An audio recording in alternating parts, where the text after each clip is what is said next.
"If you fix this engine, I'll give you my entire salary," mocked the millionaire to the humble mechanic, and then stood in shock at what she did.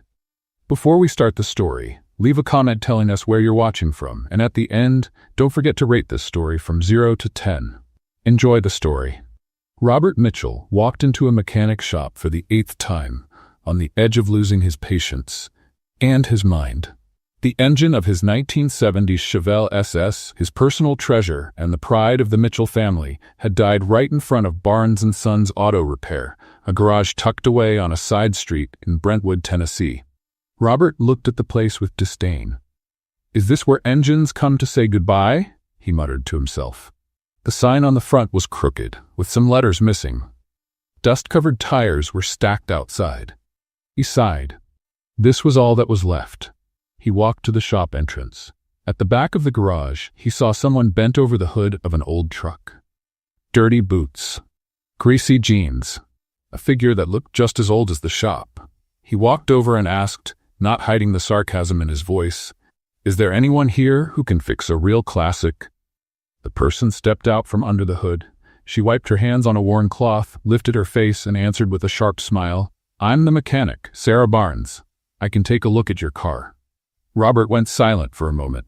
She was young, covered in grease, looked ordinary, and far too confident.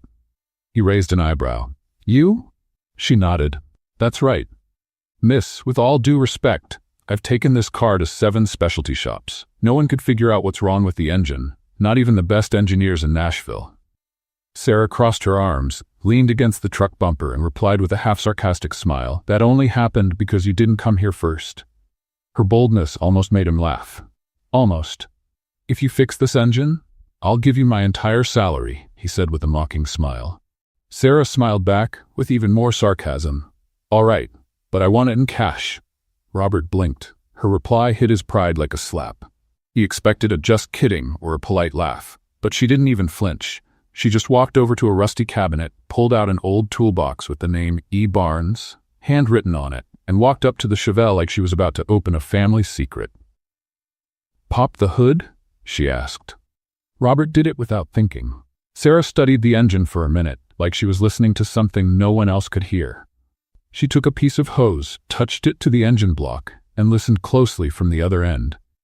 Her expression was serious, but calm, experienced despite her age.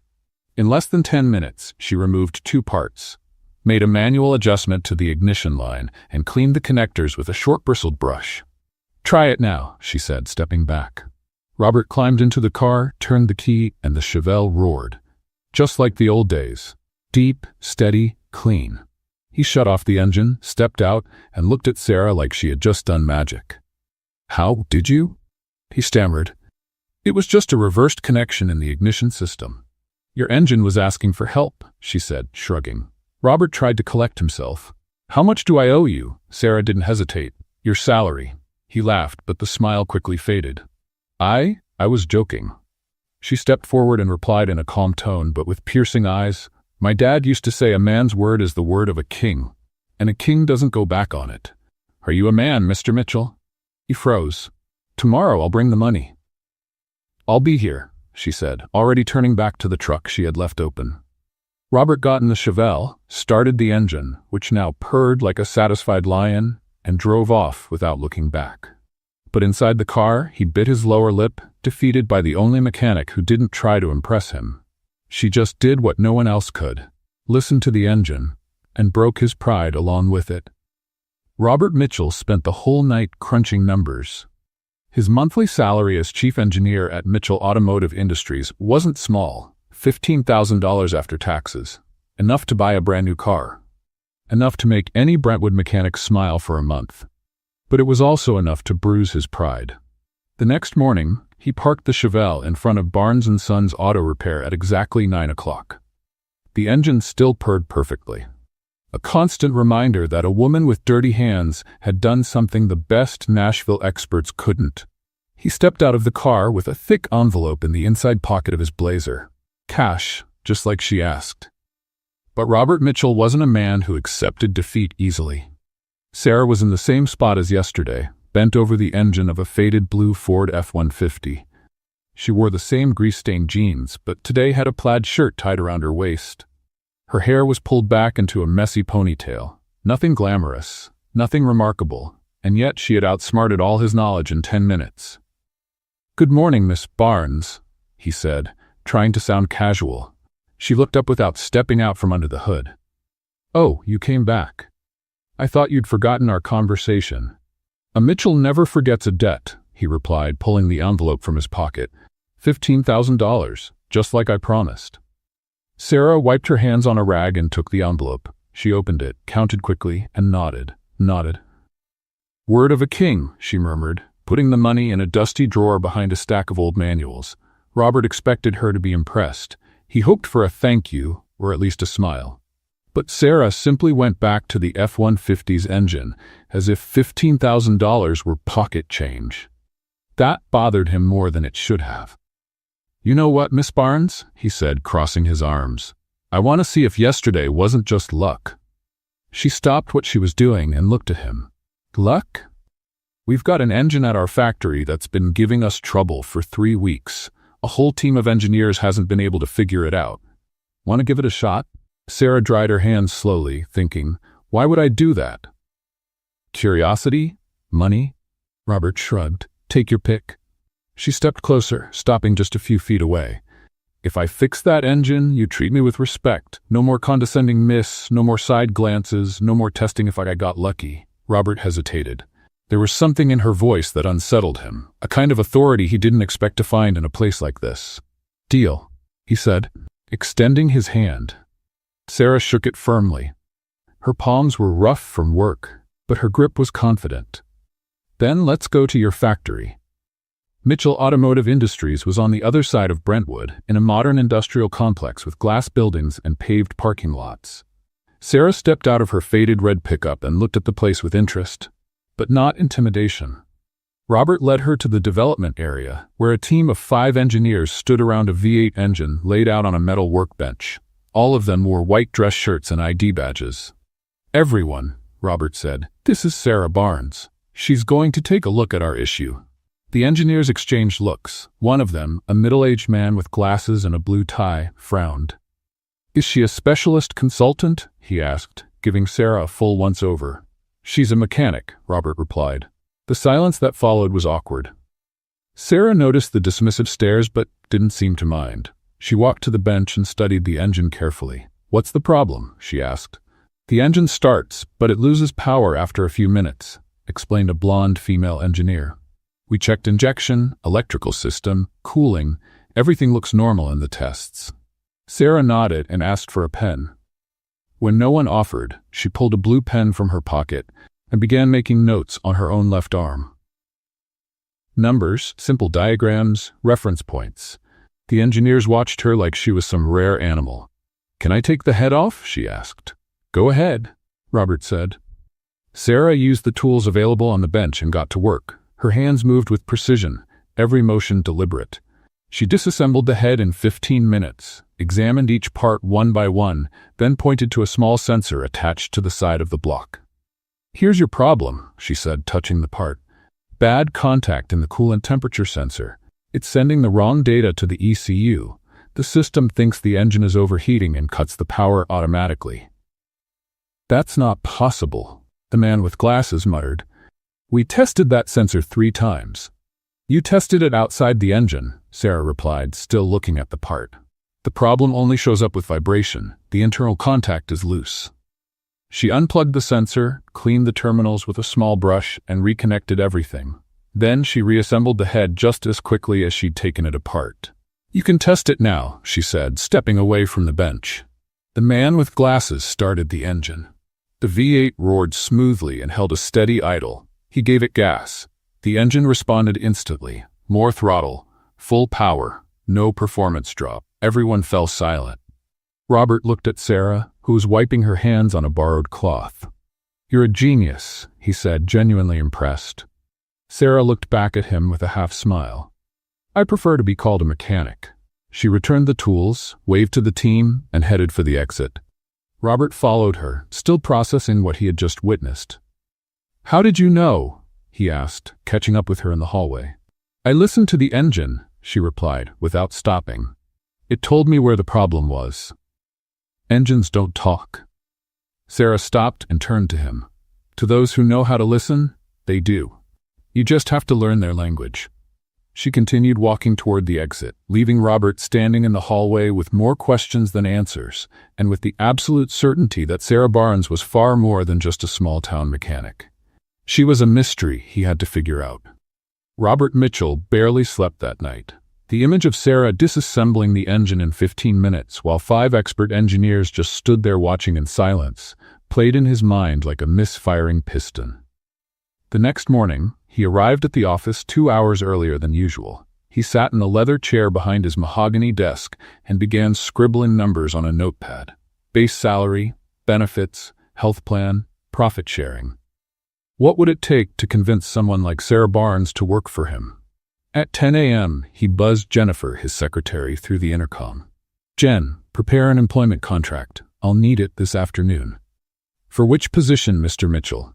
"Senior consulting engineer. Starting salary at $80,000 a year with reviews every 6 months. Jennifer wrote it down but hesitated. "Have you discussed this with HR?" "No need. I'll do the interview myself." At 2 in the afternoon, Robert returned to Barnes & Sons Auto Repair, this time wearing a light blue dress shirt without a tie, trying to appear less formal. Still, he felt out of place in that environment. Sarah was under a black Dodge Ram, only her legs visible. He heard the sound of wrenches and a few muffled words in Spanish, words that likely weren't compliments about the suspension system. "Miss Barnes?" he called. "If this is another test, you can leave," she answered from under the truck. "I've already proven my point. Actually, I came to make an offer." Sarah slid out from under the Dodge, sat on the floor, and looked at him curiously. She had an oil smudge on her left cheek and messy hair. "What kind of offer?" Robert pulled a contract from his blazer's inside pocket and unfolded it carefully. "A job. At Mitchell Automotive Industries, $80,000 a year plus benefits. You'd be our senior consulting engineer." Sarah took the paper and read it quickly, frowning. Then she handed it back to him. "No, thank you." Robert blinked, confused. He had prepared for negotiation, maybe a request for more money, questions about hours, not a simple and direct no. "You didn't even think about it," he said. $80,000 is 4 times more than you probably make here." "So what?" Sarah stood and began wiping her hands on a dirty cloth. "I'm fine here in my dad's shop. He taught me everything. This is where I belong." "Your dad?" Robert looked around. "Where is he?" Sarah pointed to a framed photo on the wall next to a 2019 calendar. The picture showed a middle-aged man smiling in a blue jumpsuit with a wrench in his hand. Below it, a small gold plaque read, "In memory of Edward Barnes, 1965 to 2021. Robert felt a tight knot in his stomach. "I'm sorry, I didn't know." "It's okay," Sarah said, returning to the Dodge. "He taught me that a mechanic's place is wherever there's a broken engine. And around here, there's always work." Robert followed her, determined not to give up. "But Sarah, think about it. You work with old tools, the floor is cracked, there's no air conditioning, and the roof leaks in 3 places. So what? You've got too much talent to stay in a place like this. At our company, you'd have modern labs, state-of-the-art equipment, a qualified team." Sarah stopped working on the engine and slowly turned to face him. There was something different in her expression, a mix of sadness and irritation. "Mr. Mitchell, can I ask you a question?" "Of course." "Do you know the difference between an engine and a machine?" Robert hesitated. "Well, technically, an engine is a type of machine." "No," she interrupted. "An engine has a story. It has personality. Every scratch, every strange sound, every vibration tells a story of who drove it, where it went, what it's been through." She pointed to the Dodge Ram. "This one belongs to Jim Morrison." "Not the singer," she smiled. "Jim, the guy who owns a cattle ranch on the other side of town. He bought this pickup in 2003 to drive his youngest daughter to school every day. 17 years later, she became a doctor and moved to Nashville. But Jim still brings it in every month for a tune-up, because that engine holds all their memories." Robert listened silently. "That's where engines have soul," Sarah continued, gesturing toward the garage. "Over at your factory, you just have machines, new parts, computers, efficiency, but no one cares about the story each engine will carry." Sarah, that's romantic, Robert said, trying to sound understanding. But it doesn't pay the bills. It doesn't build a solid future. My dad built this garage with his own hands back in 1987, she said, walking over to the workbench. He paid for the house, raised me by himself after my mom died, taught me everything I know, with engines that had soul, Mr. Mitchell. Not with machines that had no story. Robert stepped up to the bench and noticed an open toolbox. Inside, every wrench, every pair of pliers, every screwdriver was organized with military precision. Some tools were clearly old, their wooden handles worn smooth by use. Were these his?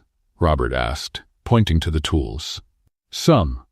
Others I made myself, Sarah said, picking up a wrench with a blue painted handle. I made this one when I was 15. My dad used to say a real mechanic has to know their tools the way a musician knows their instrument. Robert took the wrench. It was heavy, solid, marked with scratches and signs of wear. You made this? I forged it in the shop next door. Mr. Ramirez taught me. It took me 3 weeks, but it came out perfect. Robert handed the tool back, clearly impressed. Sarah, I understand the sentimental value of all this, but imagine what you could do with unlimited resources. Research, development, cutting-edge technology. For what? She asked, closing the toolbox. To build more efficient engines? Cleaner ones? Quieter ones? Yes, to make people's lives better. Sarah smiled, but it wasn't a happy smile. Mr. Mitchell, do you know why I fixed your Chevelle in 10 minutes? Because you're talented. Because I listened. I lay down under it, put my hand on the engine, and listened to what it was trying to tell me. At your factory, no one listens. You measure, calculate, run tests, but no one stops to ask, what does this engine need to feel alive? Robert frowned. Engines don't feel alive, Sarah. They're machines. Exactly, she said, picking up a screwdriver and heading back to the Dodge. That's exactly what I'm talking about. She disappeared under the car again. Robert stood there, holding the rejected contract, trying to make sense of the conversation. Sarah, Mr. Mitchell, she interrupted, her voice muffled. You're a smart man. You have a successful company, money, prestige, but I bet it's been years since you touched a real engine, since you felt the heat of the metal, since you heard the growl of a finely tuned V8. Robert opened his mouth to argue, but realized she was right. When was the last time he worked with his hands? When was the last time he got grease under his nails? Your offer is generous, Sarah continued. But I don't want a job where engines are just numbers in a spreadsheet. I want to stay here, where they can be themselves. Robert folded the contract and slipped it into his pocket. Can I ask you something? He said. Go ahead. Aren't you afraid of being left behind, of missing out on opportunities? Sarah slid out from under the car again and sat on the floor, looking straight at him. Mr. Mitchell, you may have modern labs and expensive equipment, but I have something money can't buy. What's that? I know how to make an engine sing. She stood up, grabbed the Dodge's keys, and started the engine. The sound was perfect, smooth, powerful, balanced. Hear that? She said, revving it up. That's music. That's soul. Robert listened, and for the first time in years he realized he wasn't just hearing noise, he was truly listening to an engine. Sarah shut off the motor and turned to him. Your offer is tempting, Mr. Mitchell, but I'd rather stay here where I can teach engines how to sing. She walked back to the workbench, making it clear the conversation was over. Robert headed for the exit, confused and slightly offended. No one had ever turned him down like that before. No one had ever questioned his values and priorities so simply. But as he walked toward the Chevelle, he couldn't get the sound of the Dodge's engine out of his head. And for the first time in a long while, he asked himself, when was the last time he had made something sing? The following Monday, Robert Mitchell showed up at Barnes & Sons Auto Repair at 10 in the morning with a question about carburetors and classic engines. On Tuesday, he came back asking about electronic ignition systems versus breaker points. On Wednesday, he wanted to know the difference between synthetic and mineral oil in old engines. By Thursday, Sarah was getting suspicious. Mr. Mitchell, she said, stepping out from under a red 1965 Mustang, don't you have a whole team of engineers to answer these questions? Robert straightened his tie, a little embarrassed. I do, but I like hearing different opinions, different perspectives. Uh-huh. Sarah grabbed a rag and started wiping her hands slowly, clearly amused. And these different perspectives don't exist in Nashville, only here in Brentwood? Well, you have a unique approach. Robert stayed there in the middle of the garage watching Sarah work. It was strange how comfortable he felt in that place, despite the organized mess, the smell of oil, and the country music playing from an old radio in the corner. "Can I ask you something?" he said finally. "You can, but if it's about engines, I charge for consulting." "It's not about engines, it's about you." Sarah stopped wiping her hands and looked at him. "About me? How did you learn all this? I mean, you know more than a lot of engineers I've met." Sarah smiled and walked over to the tool bench. "My dad, he taught me since I was a kid. I was 6 when I started handing him tools. By 10, I could do an oil change on my own. At 15, I was tearing down full engines. And school? College? I finished high school. After that, my dad got sick. Cancer. I had to take over the shop." Robert felt a tightness in his chest. "I'm sorry." "No need. He lived well, passed away in peace, and he left me the best inheritance I could ask for, knowledge." Robert looked around the shop with new eyes. Every tool hanging on the wall, every manual stacked on the shelf, every old but well-kept machine. It all told a story of dedication and love. "Was your dad always a mechanic?" "Since he was 16. Started out as an apprentice in a shop in Memphis. Then he came here, worked for others until he saved enough to open his own place." "And you never wanted to do something else?" Sarah shrugged. "Never thought about it. I always knew this would be my place." "Don't you ever get curious about the world out there? Other cities? Other countries?" "Of course I do, but I don't need to leave to see the world." She pointed at the cars in the shop. "Every engine that comes through here brings stories from different places. That Mustang came from Detroit, that pickup's from Texas. That Corolla belongs to a Japanese family that moved here 5 years ago." Robert had never looked at it that way. "That's an interesting perspective. It's real life, Mr. Mitchell, not just perspective." On Friday, Robert showed up with no technical questions. He just stood there watching Sarah work on a 1969 Camaro with transmission issues. "Don't you have a company to run today?" she asked, not looking away from the car. "I do, but I delegated some tasks." "First time?" "What do you mean?" "First time you've delegated. I bet you're one of those bosses who wants to control everything." Robert laughed, surprised at how accurate that was. "How can you tell?" "The way you talk. Always so serious, so formal. A man who doesn't trust others to do the job right." "It's not that I don't trust." "Yes, it is." Sarah smiled. "But it's okay. I'm the same way with my engines." Robert spent the rest of the morning watching Sarah work. There was something almost hypnotic in the way she moved, how her hands always found the right tool without looking, how she could diagnose a problem just by listening. "Can I try?" he asked suddenly. "Try what?" "Helping. Handing you tools I don't know." Sarah looked him up and down. "In that outfit?" Robert looked at his gray suit and silk tie. "I can take off the jacket. And the tie. And the tie. And those Italian shoes." Robert hesitated. "The shoes too? Mr. Mitchell, this floor's covered in oil. You'll slip and crack your head open. Or worse, you'll mess up my clean floor with blood." Robert laughed and took off the shoes, standing there in just his socks. "There, now can I help?" Sarah studied him for a second, amused. "Trying to become an intern?" "Maybe. All right then. Grab that 15mm wrench." Robert looked at the tool bench, totally lost. There were dozens of wrenches, all different sizes. "This one?" he asked, picking one at random. "That's a 12. The 15 is the third from the left." Robert grabbed the right tool and handed it to Sarah. "Thanks. Now hold this hose while I tighten the connection." They worked together for about an hour. Robert was clumsy but trying his best. Sarah was patient, though she didn't hold back her sarcastic comments about his lack of practical skills. "For an engineer, you're pretty bad with your hands," she said as Robert dropped a screwdriver for the 3rd time. "It's been a while since I worked directly with tools." "How long?" Robert thought for a moment. "About 15 years?" 15 years? Sarah stopped what she was doing. "You haven't touched an engine in 15 years? I've had other responsibilities." "Like what?" "Management, strategic planning, meetings with investors. Important stuff." "It is important." "More important than this?" She pointed at the Camaro's engine. Robert didn't know how to answer. At that moment, a boy around 12 appeared at the entrance of the garage. He was thin, with messy brown hair and clothes that were clearly not new. He had a school backpack on and a big smile on his face.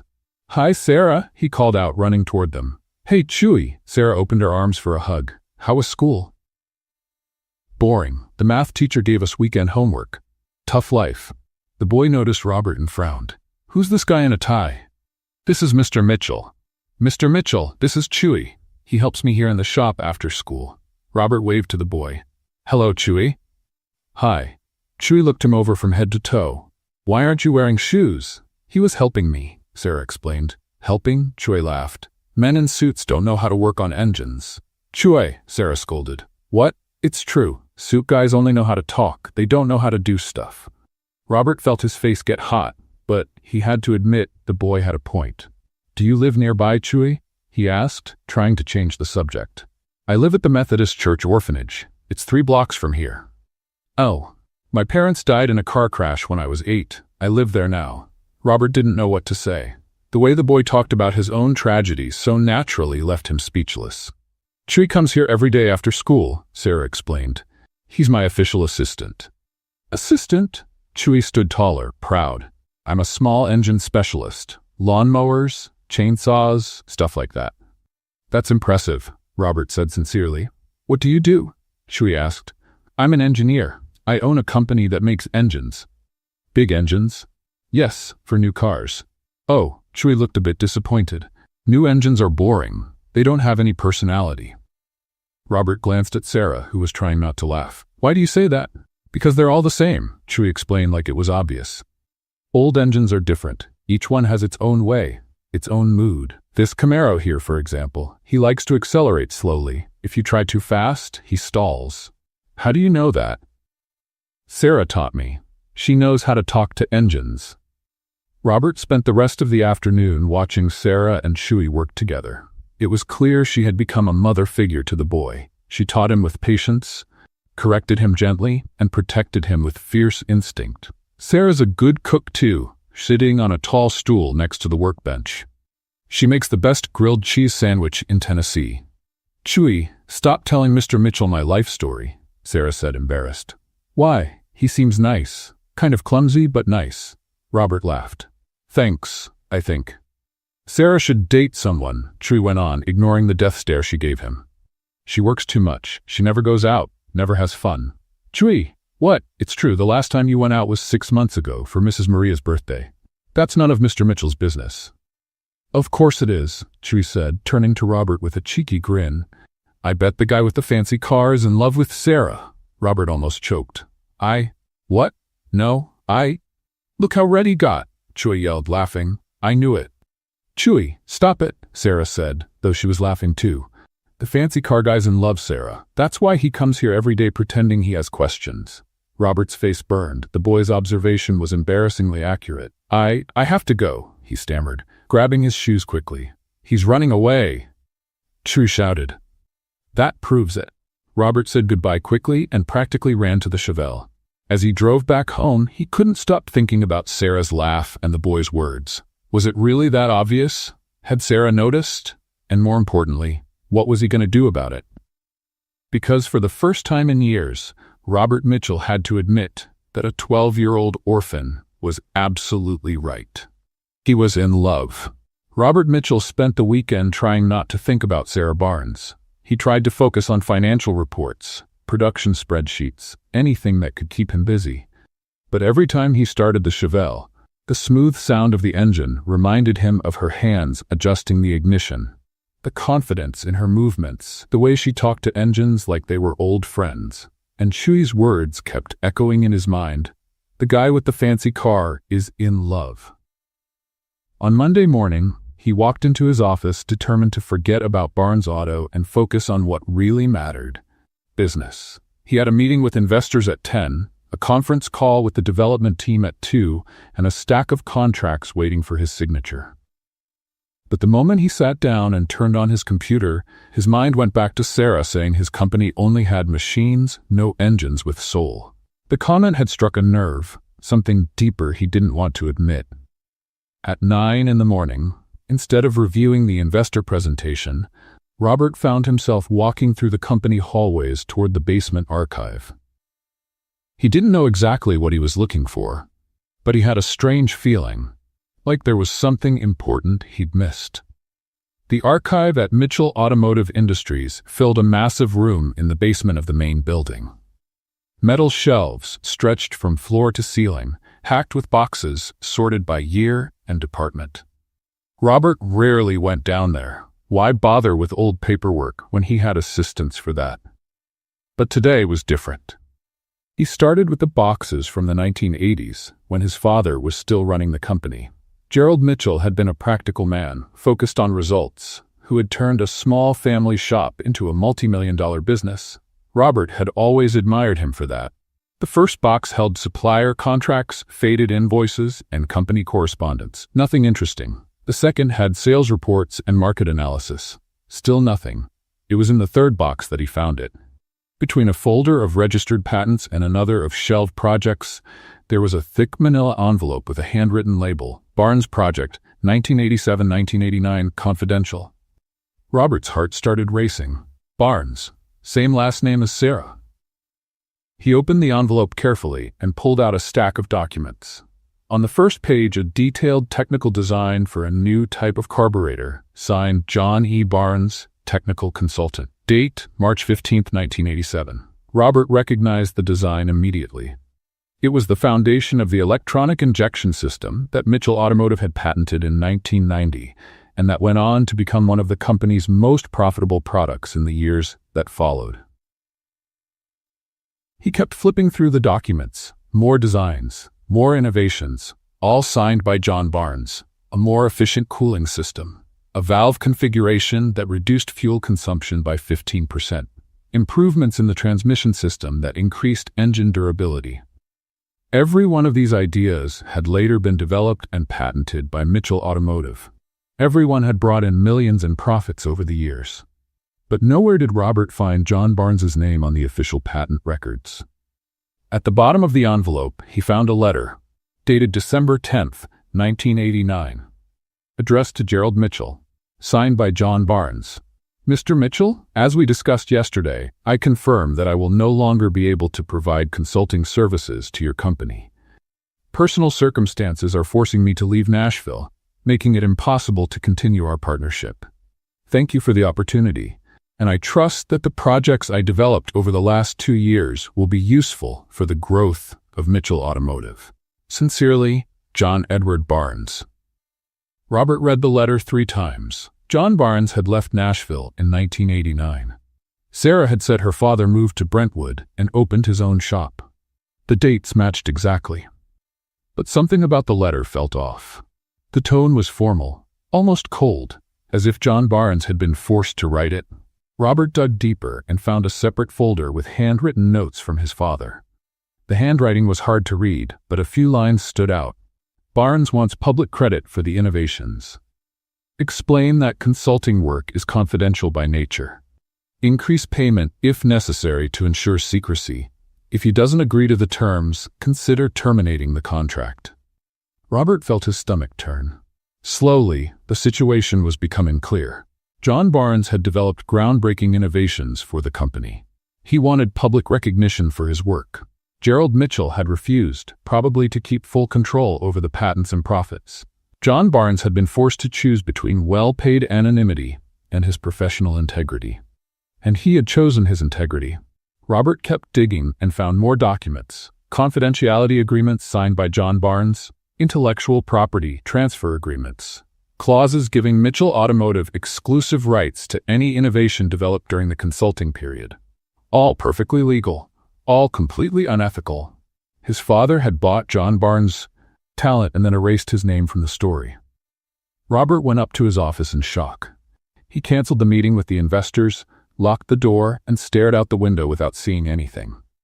His company, his fortune, his reputation, all built on the work of a man who had never received the credit he deserved. And that man was the father of the woman he was falling in love with. The irony was too cruel to be a coincidence. At 2 p.m, Robert was back in the archives, this time with Jennifer, his secretary, who helped him locate all documents related to the Barnes project. There was much more material than he had expected. "Mr. Mitchell," said Jennifer, flipping through a patent folder, "how many millions did these projects bring in for the company?" Robert did a quick mental calculation. About 200 million over the past 30 years. And this John Barnes never received any royalties? Apparently not. Jennifer let out a low whistle. That's complicated. That's putting it mildly.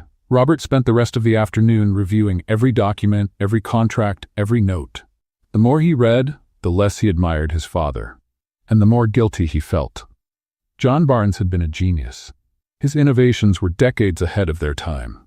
If he had received the credit he deserved, he'd be recognized today as one of the great pioneers in American automotive engineering. Instead, he had died in anonymity, running a small garage in Brentwood, Tennessee, and his daughter believed Mitchell Automotive was just a soulless machine factory. If she only knew the truth. Robert pictured Sarah's reaction when she found out that the company trying to recruit her was the same one that had stolen her father's legacy. The anger, the disappointment, the sense of betrayal. She would never forgive him. At 6 p.m, Robert was sitting in his office, surrounded by documents spread across his desk, when his phone rang. "Robert?" It was the voice of his uncle Harold, Gerald Mitchell's younger brother, and the company's current vice president.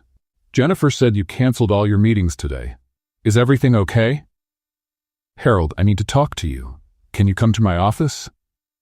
"Of course. I'll be there in 10 minutes. Harold Mitchell was a 60-year-old man, bald, with a neatly trimmed gray mustache and the same serious posture as Gerald. He had worked alongside his brother for over 40 years and knew all the company's secrets. "What are all these papers?" Harold asked, sitting in the chair across from Robert's desk. "Documents from the Barnes project, from 1987 to 1989. Harold's face tensed up immediately. "Why are you digging into that?" "Because I met John Barnes's daughter, and I found out that my father basically stole his work." Harold let out a deep sigh. "Robert, your father was a businessman. He did what was necessary to protect the company." "Protect the company?" "Uncle Harold, John Barnes developed innovations that earned us 200 million in profits, and he never got a dime in royalties. He was paid for his consulting services, which is nothing compared to what his work brought in for us." Harold stood and walked over to the window. "Robert, you don't understand how things worked in the 80s. The competition was brutal. If we had given Barnes public credit, other companies would have tried to hire him. We could have lost our competitive edge. So instead, we destroyed his career?" "We didn't destroy anything. He chose to walk away, after you refused to give him the credit he deserved." Harold returned to the chair, clearly uncomfortable. "Robert, that was more than 30 years ago. Why are you bringing this up now?" Robert picked up the photo of John Barnes he had found in the files. A middle-aged man, smiling, wearing a blue jumpsuit and holding a wrench. The same photo he had seen on the wall of Sarah's garage. "Because it's not fair, Uncle Harold, and because apparently I'm the only person in this company who cares about it." Harold looked at his nephew for a long moment. "You're in love with his daughter, aren't you?" Robert didn't answer, but his expression said it all. "Oh, Robert?" Harold shook his head. "That really complicates things. It only complicates things because we did something wrong 30 years ago and never fixed it." "And what do you plan to do? Give John Barnes posthumous credit? Pay back royalties to his daughter? Publish an apology in the newspaper?" Robert hadn't thought of any specific solutions. He just knew he couldn't live with that weight on his conscience. "I don't know yet, but I have to do something." Harold got up to leave. "Be careful, Robert. Sometimes trying to fix past mistakes just creates bigger problems in the present." After Harold left, Robert sat alone in his office, staring at the photo of John Barnes. Behind the smile, he now saw the frustration of a talented man who never got the recognition he deserved. And behind his own reflection in the window, he saw a man who had just discovered his fortune was built on injustice. The question was, what was he going to do about it? And more importantly, would he be able to look Sarah in the eyes again, knowing what he knew? Robert picked up the phone and dialed the number for Barnes's garage. When Sarah answered, he almost hung up. "Hello? Sarah, this is Robert Mitchell." "Hi, Mr. Mitchell. Is there a problem with the Chevelle?" No, I need to talk to you. It's important. Go ahead. Not on the phone. Can I come by tomorrow? Sure, but if it's to offer me a job again. It's not that. It's about your father. Silence on the other end. My father? What about him? I'll explain tomorrow. Sarah, your father was an extraordinary man. I know that, Mr. Mitchell. No, you don't know everything. And Robert hung up, knowing he had just started a conversation that would change everything between them, for better or worse. Robert Mitchell didn't sleep that night. He stayed awake until 3 a.m, sitting in his living room in Belmead, with a pile of documents on the coffee table and an impossible decision ahead.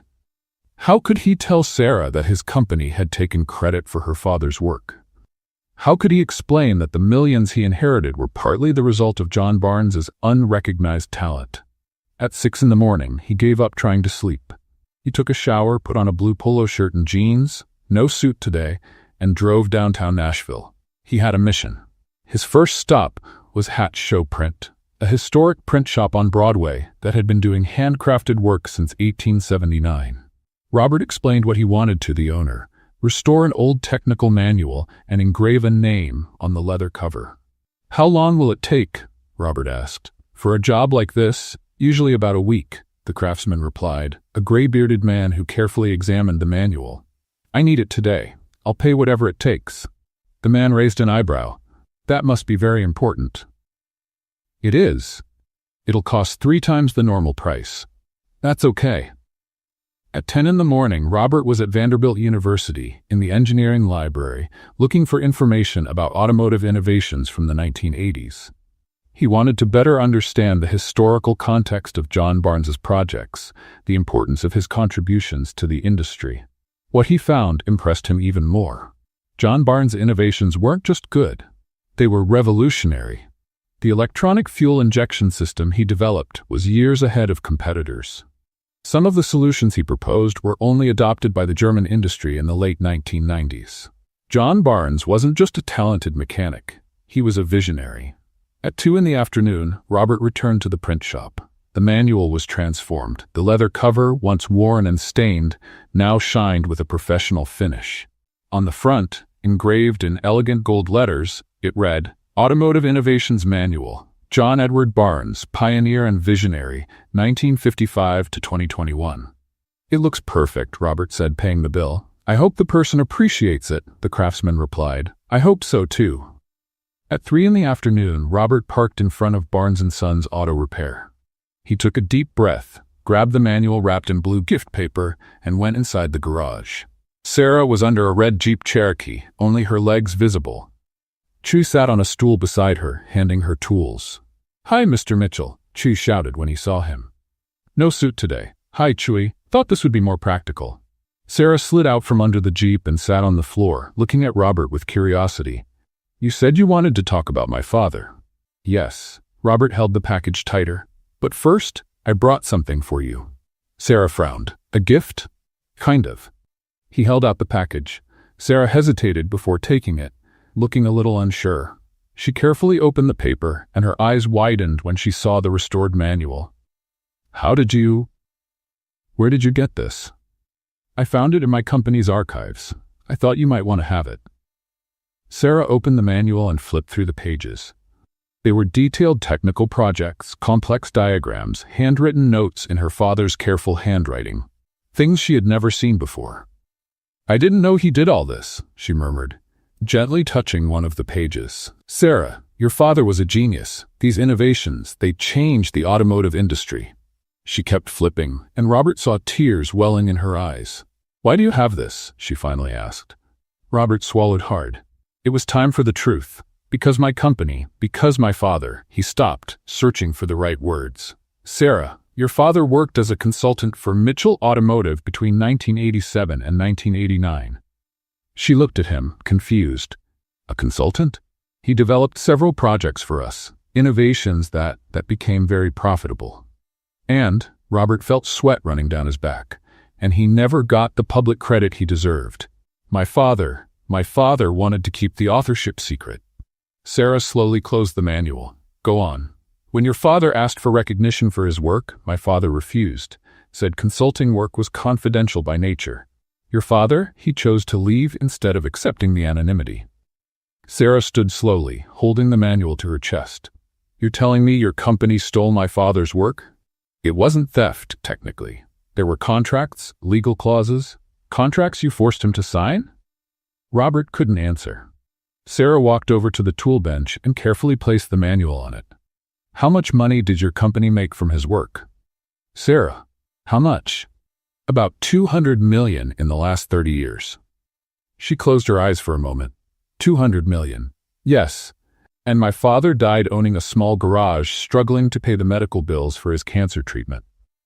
Robert felt like he'd been punched in the stomach. Sarah, I didn't know. You didn't know? She turned to him, eyes shining with anger. You own the company. How did you not know? I found out yesterday. That's why I called you. I wanted to explain. Explain? Sarah grabbed the manual and handed it back to him. You want to clear your guilt with gifts? That's not it. It is. You found out your fortune was built on my father's work, and now you want to feel better by giving pretty presents to the orphaned daughter. Sarah, please let me explain. Explain what? That you destroyed my father's career? That he could have been recognized as the inventor he really was, but you preferred to keep the credit for yourselves? Robert tried to step closer, but she backed away. Sarah? Do you know why my father opened this garage? She gestured around. Because after he left your company, no one else wanted to hire him. There was a rumor that he was difficult to work with, that he made unreasonable demands. That's not true. Isn't it? Then why did he spend the last 30 years of his life fixing old cars instead of developing innovations that could have changed the industry? Robert had no answer for that. Sarah, I want to fix this. We can give your father public credit, pay back royalties. With what right? She interrupted. You stole 30 years of his life. You think money can make up for that? It's a start. It's an insult. Chewy, who had been quietly watching, stepped closer to them. Sarah, he said, gently touching her arm, maybe Mr. Mitchell is trying to do the right thing. Chewy, you don't understand. I do. My parents were stolen from too. The man who hit their car was drunk, but he had an expensive lawyer. He was never arrested. He never paid me anything. Sarah looked at the boy, surprised. But you know what the difference is? Chewy continued. That man never tried to find me to say sorry, never wanted to make it right. Mr. Mitchell is at least trying. Chewy?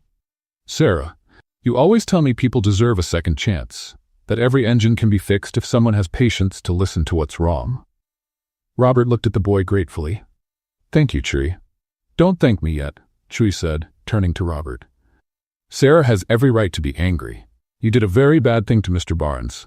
I know, but arguing won't bring him back, and getting angry won't fix the past. Sarah wiped her eyes with the back of her hand. Chewy, you're too young to understand these things. I'm young, but I'm not dumb. He walked over to the tool bench and grabbed a wrench with a red ribbon tied to the handle. Mr. Mitchell, Sarah only trusts people who build things together. Robert took the wrench, confused. What do you mean? It's no use just saying you want to fix things. You have to show it. You have to get your hands dirty.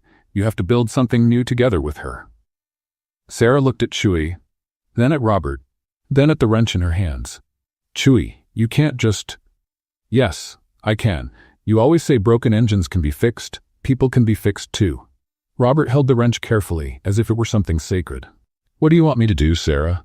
She stared at him for a long moment. First, stop calling me Sarah. We're not friends. How should I call you? Miss Barnes. Like always. All right, Miss Barnes. Second, take your present away. I don't want anything from your company. Robert looked at the restored manual, then at Chewy, who shook his head almost imperceptibly. What if I leave it here, but not as a gift, like a loan? What do you mean? You keep the manual here at the shop. Study your father's projects.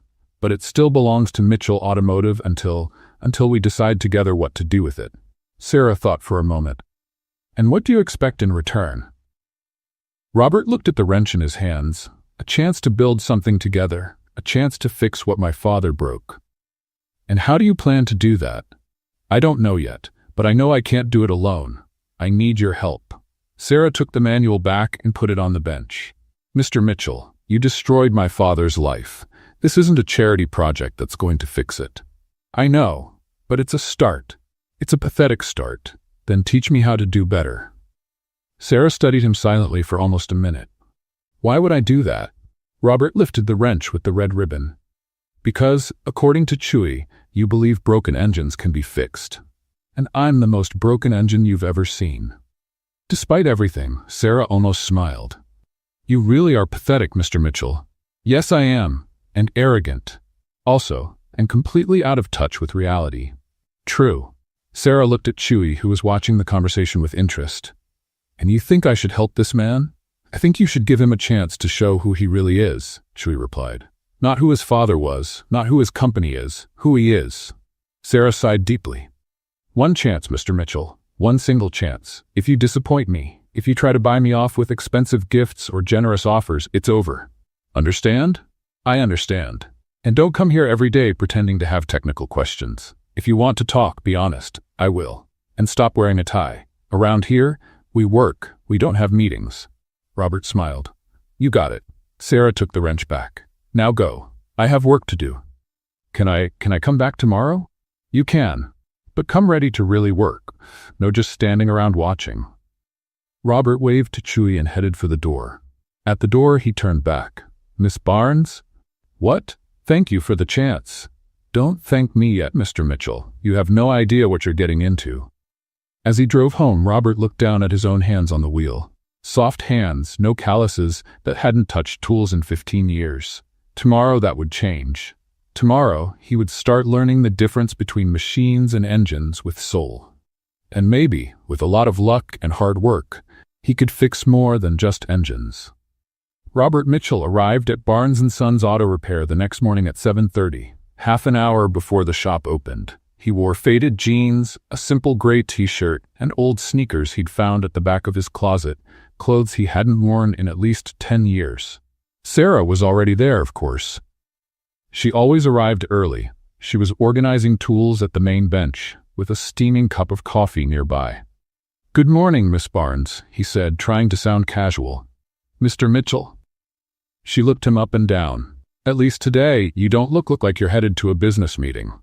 I thought this would be more appropriate. It's a start. Sarah finished organizing the tools and turned to him. Before we start anything, I need to know one thing. When was the last time you really worked with your hands? And I'm not talking about tightening a few screws for 5 minutes to impress visitors at the factory. Robert thought for a moment. Probably in college. I had a practical engines class in my second year. How long ago was that? 15 years. Sarah shook her head. 15 years. Mr. Mitchell, you've been running an engine company for a decade and haven't worked with an engine in 15 years? I have other responsibilities. Of course you do. She took a sip of her coffee. All right, let's see if you still remember anything. Sarah walked over to a corner of the shop where several engine parts were spread out on a blue tarp. Pistons, valves, crankshafts, cylinder heads, all clean and organized but clearly taken apart. This was the engine from a 1965 Mustang that came in last month, she explained. The owner gave up on fixing it because he thought it would be too expensive. I bought the parts. Robert bent down to examine the components. It's in good shape. For someone who hasn't touched an engine in 15 years, you sound pretty confident. Theory, remember? Oh, right. Theory. Sarah smiled in a way that wasn't exactly friendly. Let's see your theory in practice. We're going to rebuild this engine. Together. Really? Mr. Mitchell, you said you wanted to build something with me. This is your test. If we can get this engine running, maybe you'll prove you really want to fix things between your family and mine. Robert looked at the parts on the floor. There were a lot of components, lots of screws, lots of chances to mess up. What if I break something? Then you find out if you really have enough money to pay for the damage. Just then, Chewy came back from school carrying his backpack. Hi, Sarah. Hi, Mr. Mitchell. He shouted, running up to them. Are you going to build an engine? We're going to try, Sarah replied. Can I help? You have school, but I can come here at lunch and after classes. You can, but now, go study. Chewy ran off, clearly excited at the idea of watching Robert struggle with tools. Sarah grabbed a technical manual and put it on a makeshift table made from a box. First, let's review the theory. Show me you at least remember how an engine works. Robert studied the diagram in the manual and began explaining the four-stroke cycle: intake, compression, combustion, exhaust. Sarah listened quietly, occasionally asking more detailed technical questions. "Your theory is correct," she said finally. "Now let's see if your hands can keep up with your head." They started with the engine block.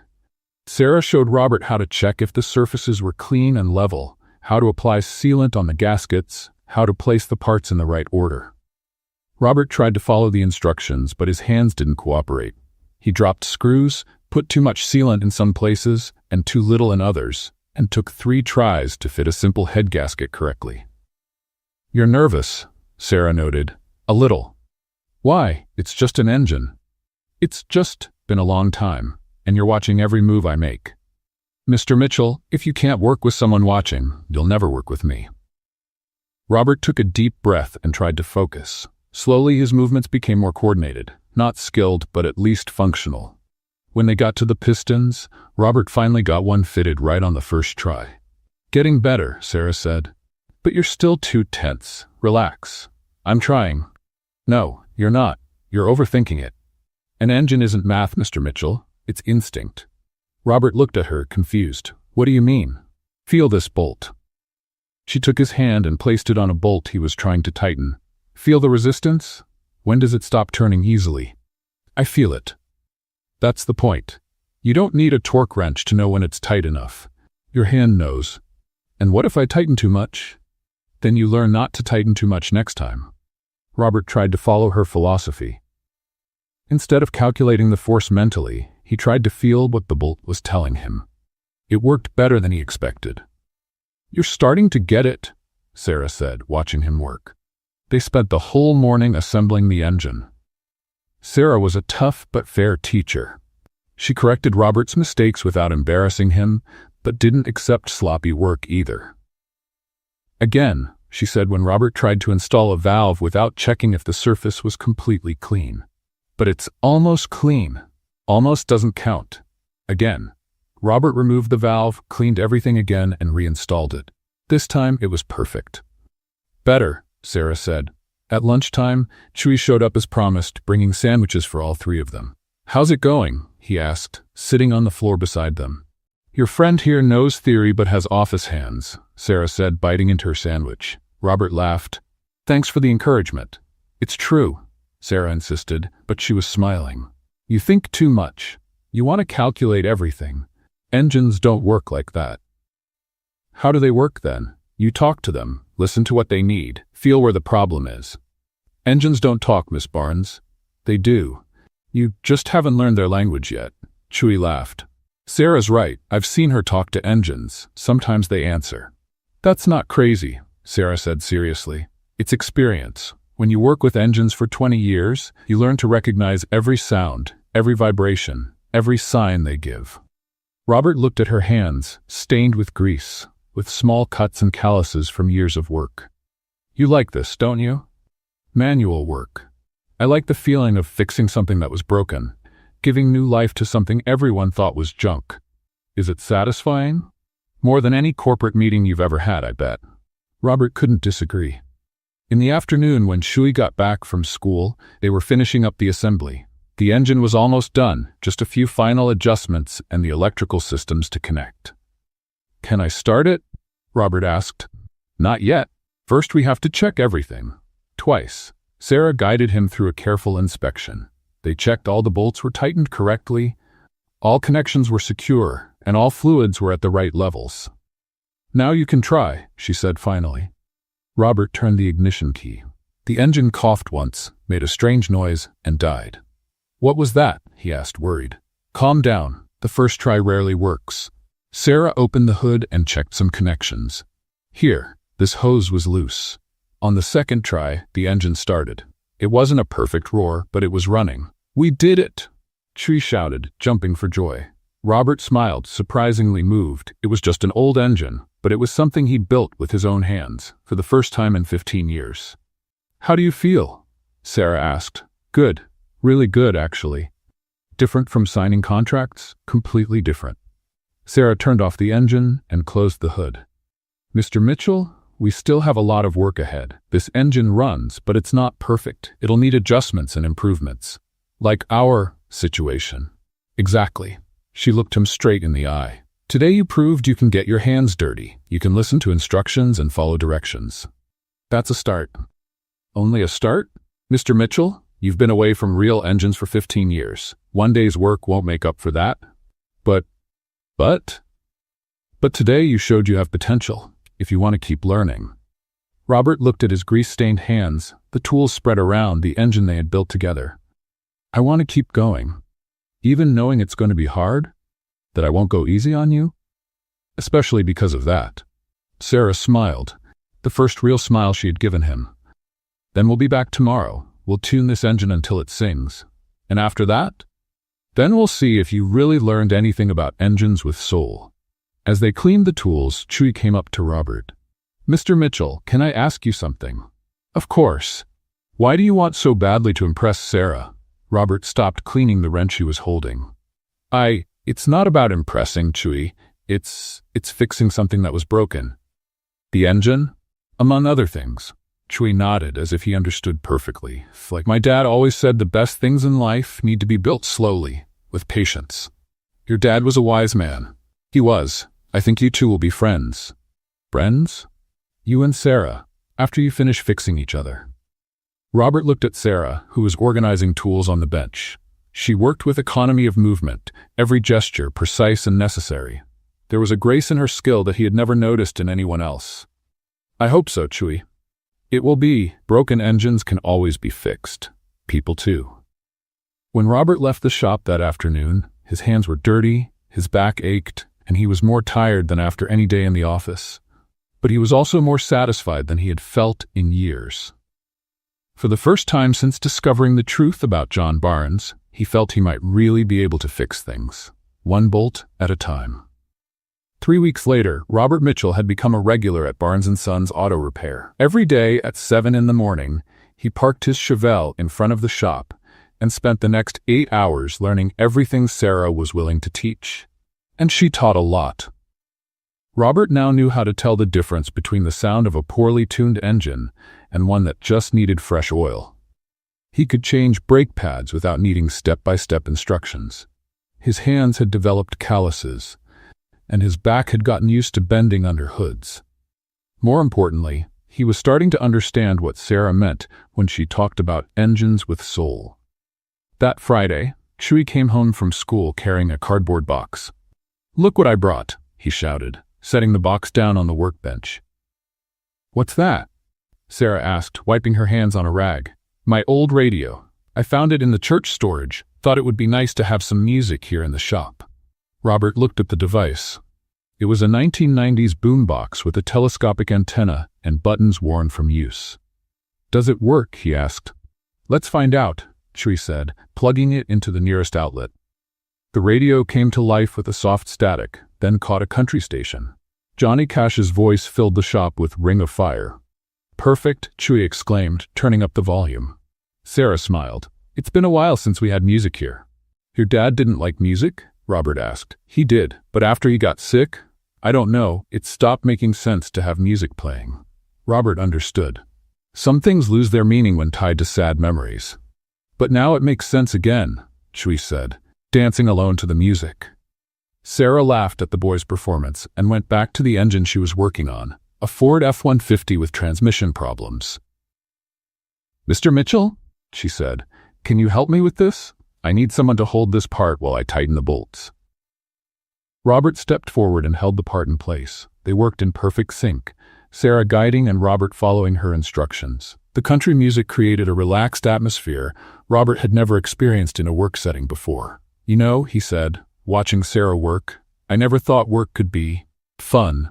Fun? Relaxing. Satisfying. I don't know, different. Sarah stopped what she was doing and looked at him. "Mr. Mitchell, what was your work like before?"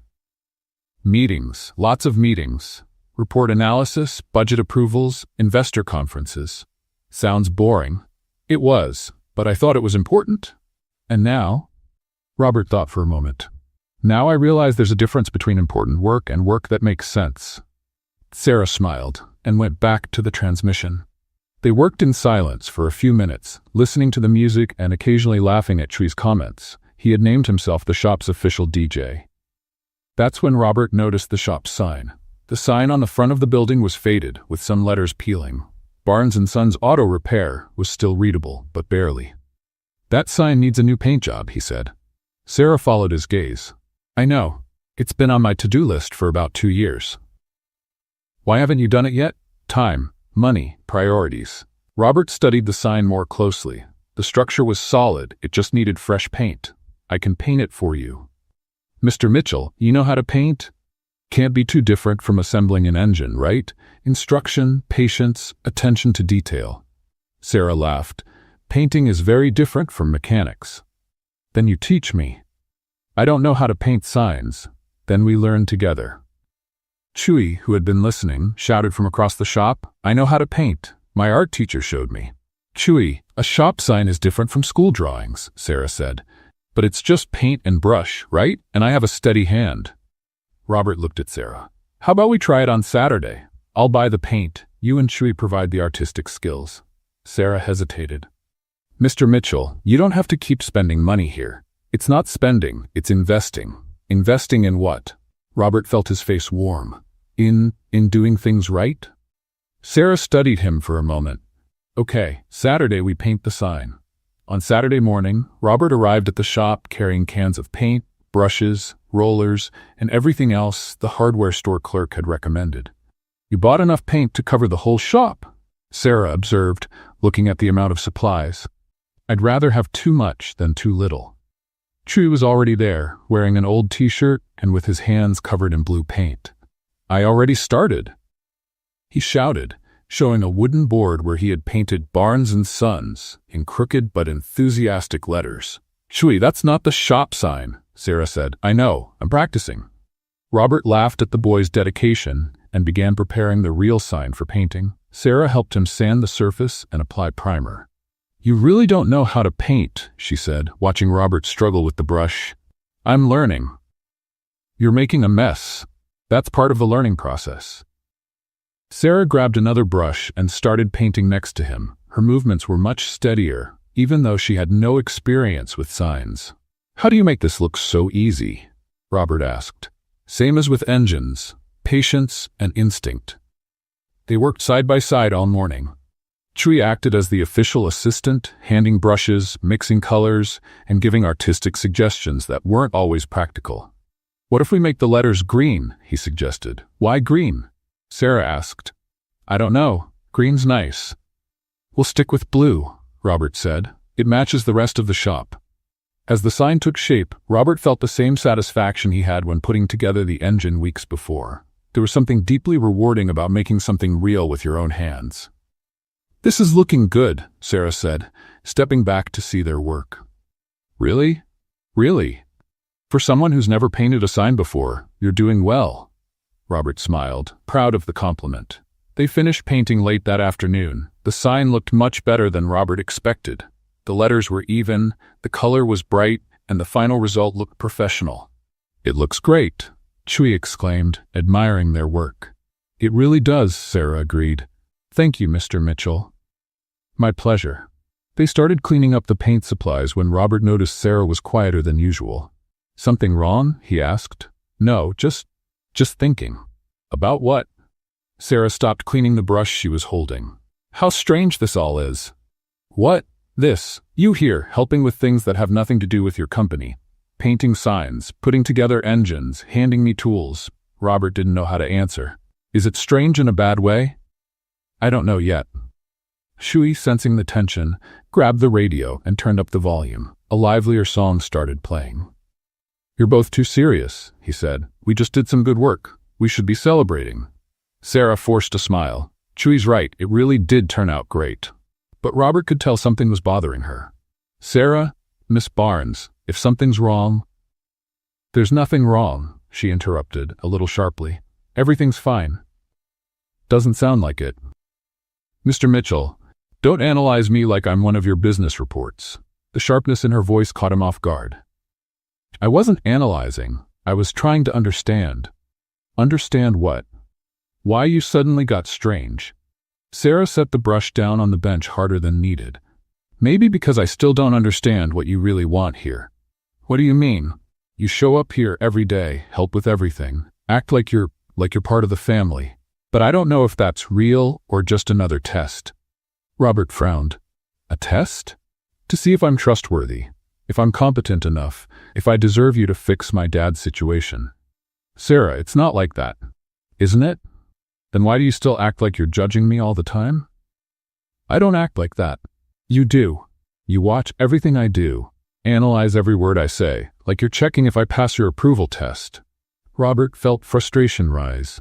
That's not true. Isn't it? Then why do you never fully relax? Why does it always seem like you're waiting for me to prove something? Because I want you to trust me. Robert exploded. The silence that followed was broken only by the music from the radio. Chewie stopped moving the brushes and looked at them. I want you to trust me. Robert repeated quietly. And I don't know how to make that happen. Sarah stared at him. Mr. Mitchell, trust isn't something you earn through tests or approval. It's something you build through honesty. I've been honest. You've been polite, respectful, helpful, but honest. I'm not sure. What do you mean? I mean, you're still trying to impress me instead of just being yourself. Robert opened his mouth to argue but stopped. There was truth in what she said. He really was trying to impress her, trying to prove he deserved a chance to fix things. You're right, he admitted. Am I? I'm afraid if you get to know the real me, you won't like what you find. Sarah took a step toward him. And who is the real you, Mr. Mitchell? Robert took a deep breath. Someone who spent 15 years sitting behind a desk making decisions about things he didn't understand. Someone who inherited a company and a fortune built on the work of others. Someone who never questioned where his success came from until he met you. Go on. Someone who's trying to learn to work with his hands because he realized he doesn't actually know how to do anything really useful. Someone who's in love with a woman who has every reason in the world to hate me. The air in the shop got heavy. Chewie stopped moving completely and was watching the conversation with wide eyes. Sarah looked at Robert for a long moment. Do you really think I should hate you? I think it would be fair. And you think you're in love with me? Robert felt his face burn. I think, yes. Sarah took another step toward him. Mr. Mitchell, you're really an idiot. I know. No, you don't. She reached out and grabbed the collar of his shirt. If you did, you'd understand I don't want you to try to impress me. What do you want? I want you to stop acting like you're asking permission to exist. Sarah? I want you to understand that maybe, just maybe, I'm also interested in finding out who you really are underneath all that guilt and paranoia. Robert looked into her eyes and saw something he hadn't noticed before. Interest, curiosity, and maybe something more. Sarah, She didn't let him finish. She pulled him by the collar and kissed him. It was a passionate kiss, full of frustration and held-back desire. Robert froze for a second, then responded, wrapping his arms around her. When they pulled apart, both were breathless. Wow, Chewie murmured from across the shop. That wasn't in the plan. Sarah looked at Robert, her eyes shining. Mr. Mitchell? Yes? Stop calling me Sarah when we're alone. What should I call you? By my name, Sarah. Better. And stop acting like you're testing me. How should I act? Sarah smiled, like someone who just found out maybe, just maybe, the feelings are mutual. Robert smiled back, feeling like a huge weight had lifted from his shoulders. Chewie, Sarah shouted without taking her eyes off Robert. Can you turn up the music? I think we'll need a soundtrack for what's coming next. Chewie ran to the radio, grinning from ear to ear. Finally, he shouted. I knew you two would work it out. And as country music filled the shop, Robert Mitchell finally understood what Sarah meant about things that have a soul. Some things can't be analyzed or tested. They can only be felt. 2 weeks after the kiss, Robert arrived at the shop carrying a leather folder under his arm and a nervous smile on his face. Sarah was adjusting the suspension on a Jeep Wrangler, completely focused on her work. Good morning, Sarah, he said, setting the folder on the bench. Good morning. She looked at the folder suspiciously. What's that? A proposal, something I've been thinking about for the past few weeks. Sarah stopped what she was doing and wiped her hands on a cloth. What kind of proposal? Robert took a deep breath. He'd rehearsed this moment for days, but now that it was here, he felt unsure. A community mechanics school. For people like Chewy, who want to learn but can't afford expensive courses. Sarah raised an eyebrow. And why are you telling me this? Because I want it to be ours, our school. He opened the folder and took out a stack of organized documents. Architectural plans, detailed budgets, curriculum proposals, all printed on professional letterhead. Look at this, Sarah said, flipping through the papers. You really thought of everything, didn't you? I did. We can use the land next to the shop. Mr. Henderson has wanted to sell for years. We'll build a modern shop school with new equipment, but keep the spirit of Barnes & Sons. Sarah kept reading, but her expression grew darker. And the name? She asked. Barnes Motors Community Mechanics School. Barnes Motors. In honor of your father and you. Sarah reached the last page of the documents and stopped. There it was, the partnership contract. She read it once, then again, frowning. Robert, there's a mistake here. Where? Here in the contract. It says I'm co-founder and you're an investor partner. That's not a mistake. What do you mean it's not a mistake? You're paying for everything. You had the idea. Robert stepped closer to her. Sarah, the idea only came because I met you, because I learned there's a difference between teaching theory and teaching passion for the work. You'd be the technical director. I'd just be the funder. Robert, look at this. He pointed to a specific clause. 50% of the profits will go to a scholarship fund for underprivileged kids, like Chewy. Sarah looked at him in disbelief. Are you serious? Completely serious. Just then, Chewy came home from school, carrying his backpack and a big smile. Hi, everyone. What are you? He stopped when he saw the document spread out. What's all this? Crazy, Sarah muttered. Opportunity, Robert corrected. Chewy came closer and looked at the architectural plans. Is this a school? A mechanics school, Robert explained, to teach people who want to learn but can't afford expensive courses. Chewy's eyes lit up. Really? Could I study there? You'd be one of the first students, Robert said. Sarah shook her head. Robert, this is very generous, but I don't understand why you want to do this. Robert sat on a nearby stool. Because your father should have been recognized as the genius he was. Because kids like Chewy deserve the same chances I had. And because I want to build something that makes sense. And you think I'd be a good technical director? I think you'd be the best technical director possible. Sarah looked at the contract again, then at Chewy, who was studying the plans with fascination. There's one condition, she finally said. What? If I agree, you're going to get your hands greasy every day.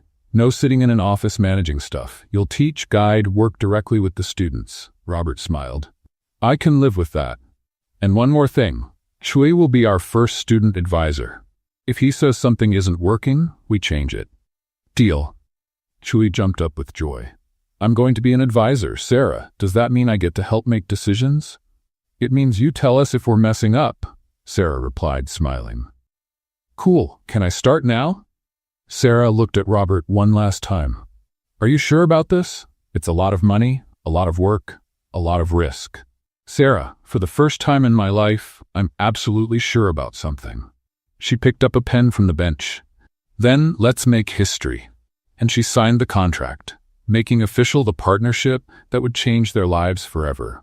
6 months after signing the school contract, Robert Mitchell was in his basement at 2 a.m, holding a drill, sweat on his forehead. On his makeshift workbench, an 8-centimeter engine nut was being transformed into something completely different. He had started the project 3 weeks earlier, working in secret whenever Sarah wasn't around. Sanding, polishing, adjusting, repeating. His hands, now toughened from all the shop work, handled the tools with a precision he didn't have a year before. The nut had belonged to the original engine of the 1970s Chevelle. When they did the car's full overhaul, Robert had kept the piece, saying it was sentimental. Sarah had laughed, calling him an incurable romantic. If she only knew how romantic. Robert held the polished nut up to the light. The metal shone like silver, every surface perfectly smooth.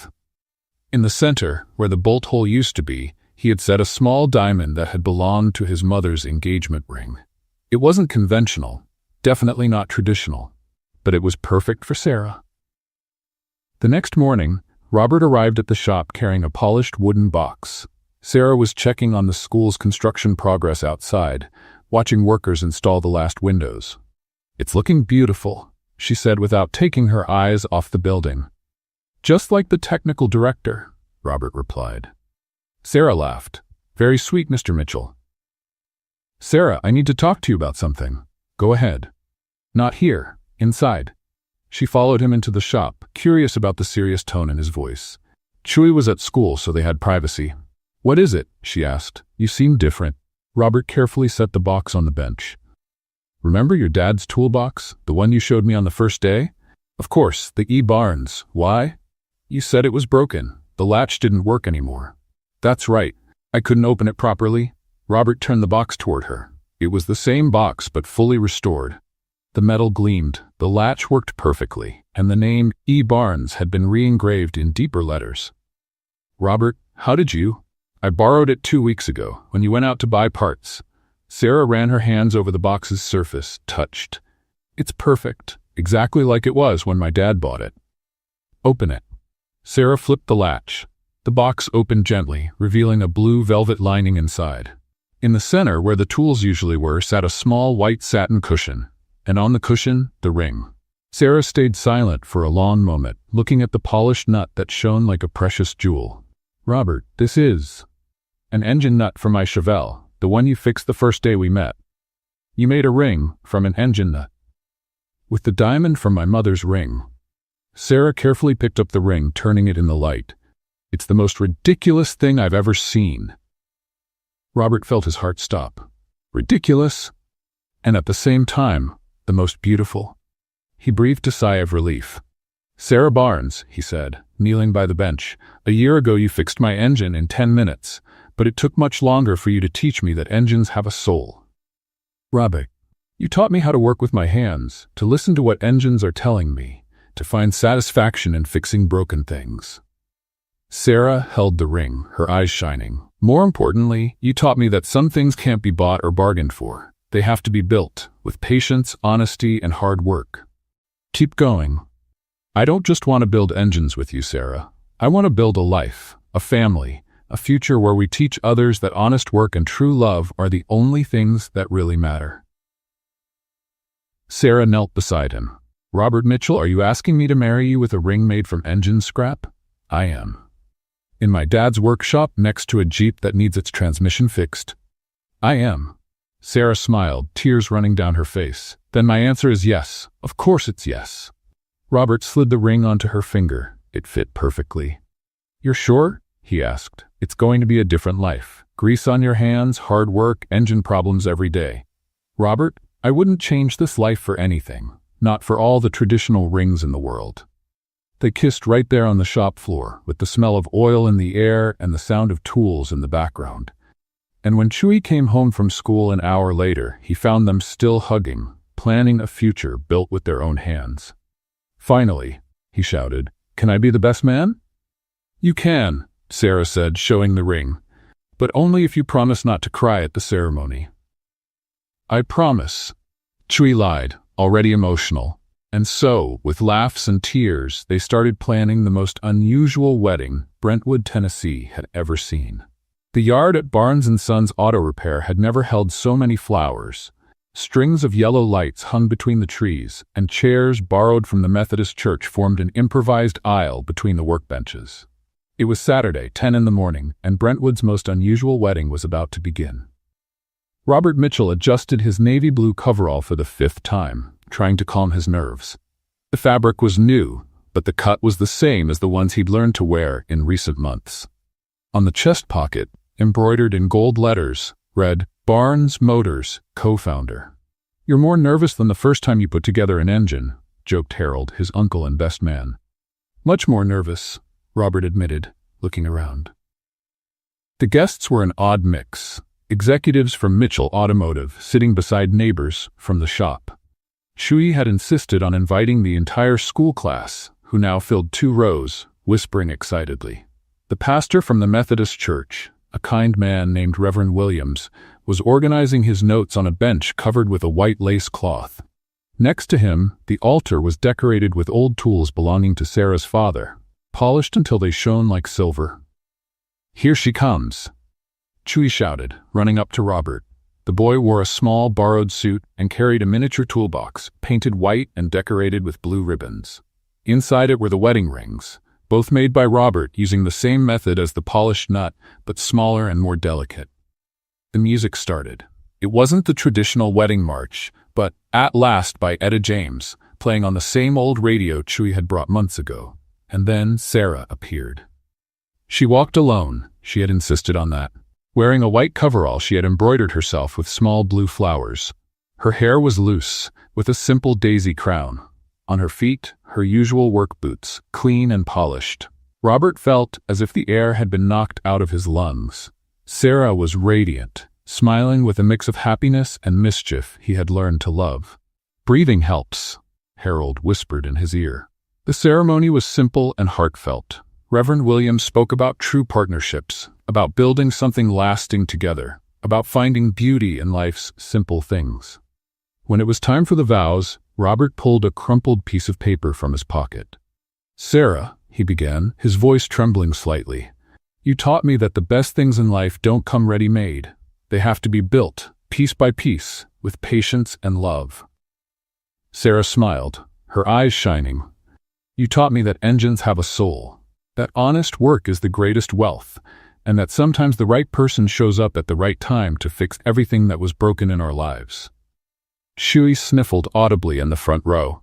"I promised to build our life together, just like you taught me to build engines. Listening, adjusting, fixing when needed, and always, always with love." Sarah wiped a tear and shared her own vows. "Robert, you came here a lost man, trying to impress everyone. But you found out that true impressing comes from hard-working hands and an honest heart." She took his hands, rough from so much work. "I promise to teach you everything I know about engines and life, as long as you keep teaching me that it's never too late to start over." Chewie stepped forward with the little toolbox, opening it solemnly. The rings shone inside the lined box. "With these rings, do you both promise to build a life together?" asked Reverend Williams. "Yes," they answered in unison. "Then, by the authority given to me, and by the power of true love we witness here today, I now pronounce you husband and wife." The crowd erupted in applause. Chewie was jumping for joy. Even the most serious executives from Mitchell Automotive were smiling. "Now let's open the real wedding gift," Chewie shouted. Robert and Sarah walked hand in hand to the newly built school. In front of the building, covered by a white cloth, was the engine they had built together on the very first day. The 1965 Mustang, now mounted on a special stand with a golden plaque. "First Barnes engine, in memory of Edward Barnes, visionary." "Together?" Robert asked. Sarah nodded. They pulled the cloth back at the same time, revealing the polished, gleaming engine. Robert turned the key. The engine roared to life, perfect and powerful. Neighbors clapped, children cheered, and music filled the air. Sarah came close to Robert and whispered in his ear, "Now you're a man of your word, and of engines." Robert kissed her right there, in the middle of the celebration, with the sound of the engine they had built together echoing in the background. "We did it," he said. "Did what?" "Build something that will last forever." Sarah smiled, looking around, at Chewie dancing with the kids, at the school that would teach generations of mechanics, at the engine purring like a promise for the future. "Robert Mitchell, you finally learned the difference between machines and engines with a soul." "Learned?" "Yes, because now you know the best things in life can't be bought. It can only be built. With love, hard work, and lots of patience." And while the party went on around them, Robert and Sarah stayed wrapped in each other's arms. What did you think of Sarah and Robert's story? Leave your thoughts in the comments. Rate this story from 0 to 10. Subscribe to the channel and hit the bell to follow all our stories, and check out more emotional stories by clicking here on the end screen.